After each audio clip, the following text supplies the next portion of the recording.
University మంచి భవిష్యత్తు కోసం తెలుగు విద్యార్థులు ఇష్టపడే యూనివర్సిటీ. ఇప్పటికీ శ్యామ్ గారు ఆవిడ చాలా క్లోజ్ కదా, మీ ఆవిడ ఎక్కడున్నా ఆవిడ ఇంపాక్ట్ కొంచెం ఉంటది. మీ లైఫ్ లో ఆవిడ ప్లే చేసిన రోల్ ఏంటి? నాకు ఫస్ట్ అంటే నేను ఫ్రాంక్ గా చెప్తాను, నేను మూవీస్ లో చూసాను స్టార్టింగ్ లో అంతే, అందరూ అంతే. బేసిక్లీ నేను 6th క్లాస్ లో ఉన్నప్పుడు ఆవిడ లిటిల్ సోల్జర్స్ కి అసిస్టెంట్ డైరెక్టర్ గా చేశారు. దానిలో కూడా చూసాను నేను ఆవిడని, ఒక చిన్న క్యారెక్టర్ చేస్తారు చూసాను. తర్వాత అబ్జర్వ్ చేస్తూ ఉన్నాను. సోలో తర్వాత ఆవిడే నన్ను పిలిచి నువ్వు చాలా బాగా చేసావు ఈ రోల్ అని అప్రిషియేట్ చేశారు. అప్పట్లో కొత్త వాళ్ళు వచ్చినప్పుడు పెద్దవాళ్ళందరూ పిలిచి అప్రిషియేట్ చేసే ఇది ఉండేది. అల్లు అర్జున్ గారు వీళ్ళందరూ అప్రిషియేట్ చేసేవాళ్ళు నన్ను పిలిచి సోలో తర్వాత. ఆ టైంలో ఆవిడ అప్రిషియేట్ చేసి ఇలా నేను ఒక మూవీ తీస్తున్నాను, ఆ మూవీలో సమంతకి సిస్టర్ క్యారెక్టర్ అడిగారు. నేనేమో ఇంతున్నా, సమంత ఇంటుండేది.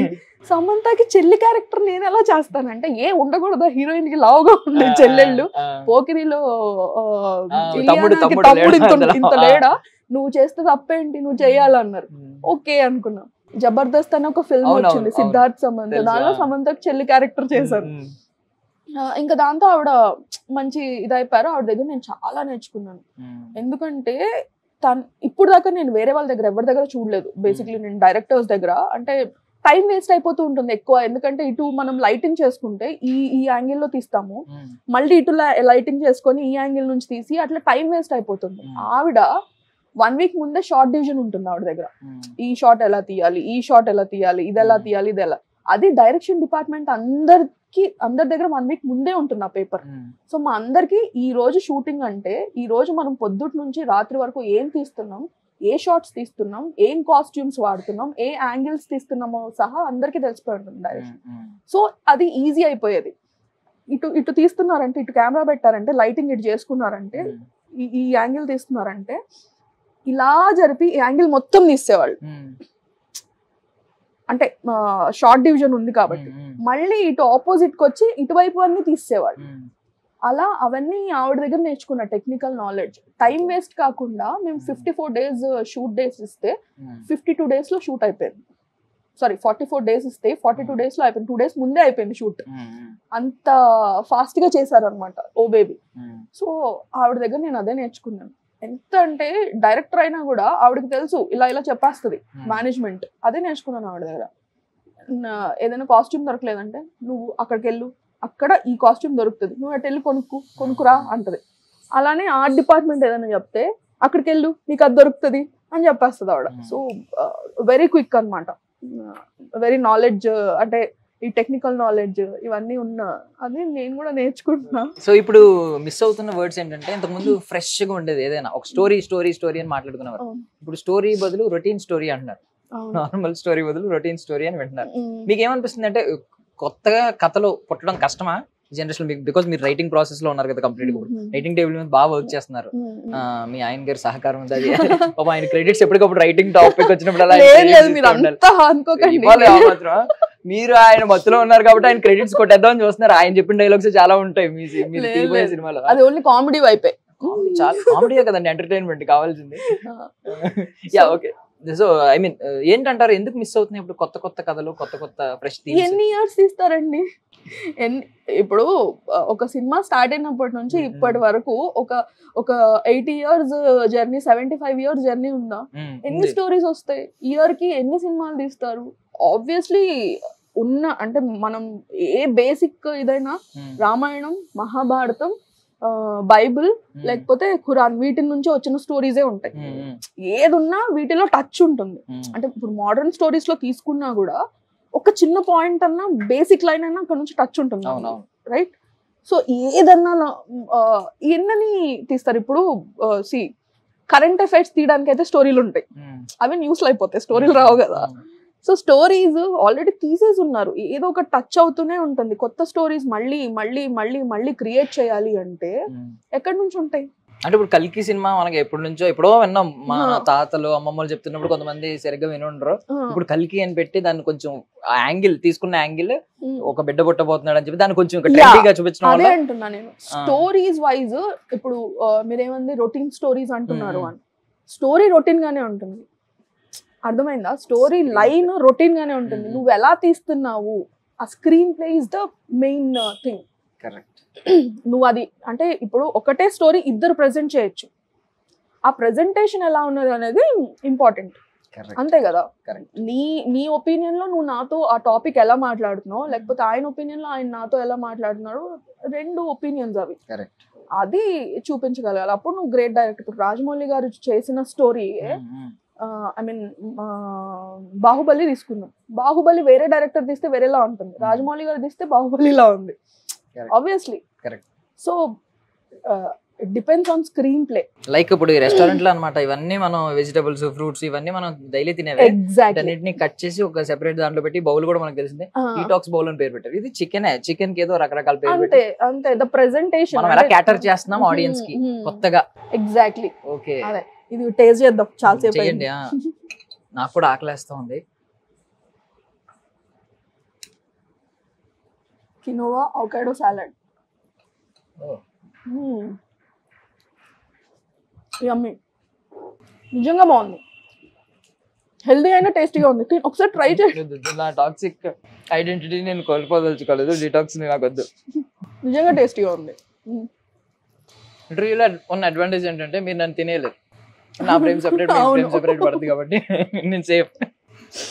నిజంగా నన్ను అదే అంటారు యాక్చువల్లీ, నువ్వు తినేస్తున్నావే ఫ్రేమ్ అంటారు. ఆబ్వియస్లీ నేను యాక్ట్ చేసినా చేయకపోయినా ఇప్పుడు పెద్ద స్క్రీన్ లో చూసుకుంటే, టీవీలో ఇట్స్ డిఫరెంట్, ఒక థియేటర్ లో చూసుకుంటే ఉంటే దానిలో హాఫ్ పైన నా ఫేస్ వచ్చిన హీరోయిన్ ఉంటుంది.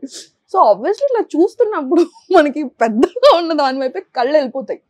ఫుడ్ సరిగ్గా తినమంటే తినట్లేదు కానీ స్క్రీన్ మీద ఆన్ స్క్రీన్ మీద పక్క వాళ్ళు తినేస్తున్నారు. బేసిక్లీ నేను చాలా తక్కువ తింటా, నేను అంత ఫుడ్యే కానీ క్వాంటిటీ తక్కువ తింటా. చిన్నప్పటి నుంచి ఇది డాడీ ఇచ్చిన ఆస్తి, తగ్గదు. రైటింగ్ ప్రాసెస్ లో ఎక్కడ వరకు వచ్చారు? ఒక 4-5 స్టోరీస్ ప్రిపేర్ చేసుకుంటున్నాను. ప్లస్ నా ఫ్రెండ్ న్యూయార్క్ ఫిల్మ్ అకాడమీలో చేసి వచ్చాడు అనమాట, తనకి ఒక స్టోరీకి హెల్ప్ చేస్తున్నాను. ప్రస్తుతం నడుస్తున్నాయి ఒక 3-4 స్టోరీస్ పాయింట్స్ మీద నేను వర్క్ చేస్తున్నాను, ఒక 2-3 పిచ్ చేయడానికి. అప్పుడు మీరు అసిస్టెంట్, అసోసియేట్ డైరెక్టర్ ఇలా చేశారు, వర్క్ చేశారు. చేసినప్పుడు మీ మేజర్ రోల్ ఎక్కడ ఉండేది అంటే సినిమాటోగ్రఫర్ దగ్గర, లేదంటే షెడ్యూలింగ్ దగ్గర, లేదంటే డైలాగ్ చెప్పడం, ఇలాంటివి?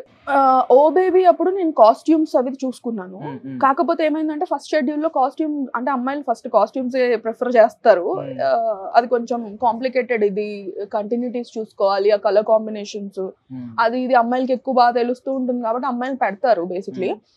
కాకపోతే నాకు ఓ బేబీకే ఫ్రీడమ్ ఇచ్చారు, అంటే నేను యాక్షన్ కంటిన్యూటీ కూడా చెప్పి గుర్తు పెట్టుకునేదాన్ని. ఈ చేతితో ఫోన్ మాట్లాడుతున్నారు, తర్వాత ఇంకొక షాట్ కి మళ్ళీ ఈ చేతికి వెళ్ళిపోతుంది, అలా కాదు ఈ చేతిలో మాట్లాడారు, అవన్నీ యాక్షన్ కంటిన్యూటీస్ చెప్తూ ఉండేదాన్ని.